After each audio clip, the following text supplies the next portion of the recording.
Jikalau kamu tetap tinggal dalam firman-Ku, kamu adalah murid. Dari percaya menjadi murid. Dari murid beroleh kemerdekaan. Karena kemerdekaan itu yang memerdekakan kamu. Sama dengan Musa membawa orang Israel. Kamu adalah orang percaya. Dibawa keluar. Bangsa pilihan, betul? Iya. Bangsa pilihan loh Israel.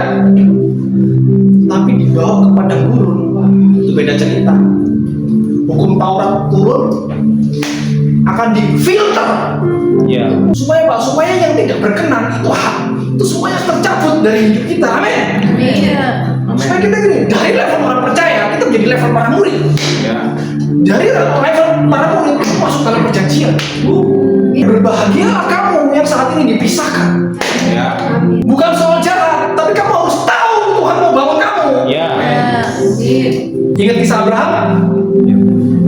Abraham, kamu harus keluar dari negaramu, sanak saudaramu. Dan yang ketiga, dari rumah bapakmu. Aduh, aku akan menunjukkan kepadamu tanah yang akan kujanjikan. Harus keluar. Ini jalan yang harus kamu tempuh. Ya. Orang itu harus dipisahkan dari kegelapan. Hiduplah sebagai orang-orang yang merdeka. Jadi tidak benar-benar hiduplah sebagai orang-orang yang merdeka, saudara. Kalau kompromi, ujung-ujungnya dosa, sudah pasti. Pasti. Ketika Bapak mengucap jadilah terang, let there be light, itu kan dia berbicara tentang masa depan. Dia berbicara tentang pemutusan anaknya yang tunggal. Let there be light, jadilah terang, bukan sinar matahari. Jadilah revelation, jadilah pengertian. Supaya ini orang yang mengerti dan orang yang tidak mengerti harus terpisah. Amin. Tuhan, aku identitasku adalah orang yang dimerdekakan. Berarti aku sudah nggak boleh lagi menginjak kampung lama. Aku nggak boleh lagi mengenakan jubah yang lama, nggak boleh lagi. Identitasmu sudah berubah. Makanya hiduplah sebagai orang-orang yang benar-benar merdeka. Jangan hidup sebagai orang yang seperti diberhamba. Identitasnya orang merdeka, tapi pola hidupnya orang yang berhamba. Karena bukan soal hasilnya, tapi soal identitasmu kepada Tuhan itu. Tuhan, aku adalah orang yang diperdekakan, jadi aku harus mengampuni. Jadi aku harus melepaskan berkat. Biarlah rohmu menyala-nyala. Baru layanilah Tuhan. Kamu melayani bukan identitas hamba lagi. Kamu melayani dengan Tuhan. Dimanapun aku berada ada hadirat Tuhan di situ. Saya mau bilang generasi bukan soal anak muda. Ya. Kalau Tuhan sudah ngomong generasi, itu berarti ngomong nation, Ya. ngomong bangsa, orang tua, oma, opa. That's generation kalau Tuhan. Ya. My generation is arise. Generasi itu akan bangkit. Amin. Tuhan akan menyertai oma, ibu-ibu, semua bapak-bapak. Ini bukan cuma sekedar anak muda salah. Ya.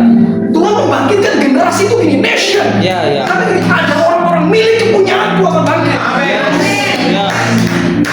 Ada ayat bilang ini, umatku binasa Kurang ketahuan. karena kurang pengetahuan. Dalam bahasa Ibrani-nya, karena kurang isgalus. Isgalus itu apa? Pewahyuan. Isgalus itu revelation, pewahyuan dari Tuhan.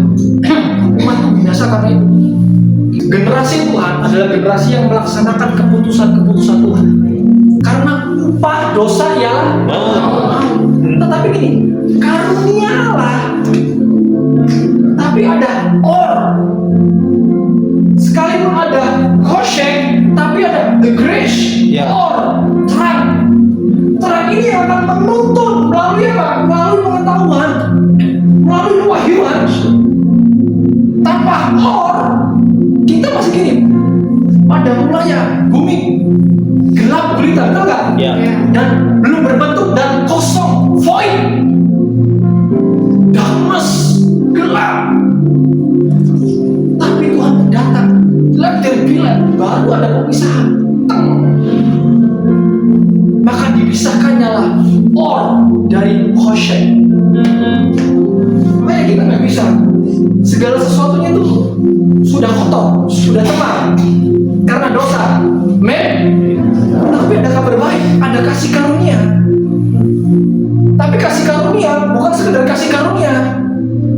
Kalau saudara nggak respon, kasih karunia itu harus diresponi. Caranya gimana Pak? Ya harus berjalan di dalamnya.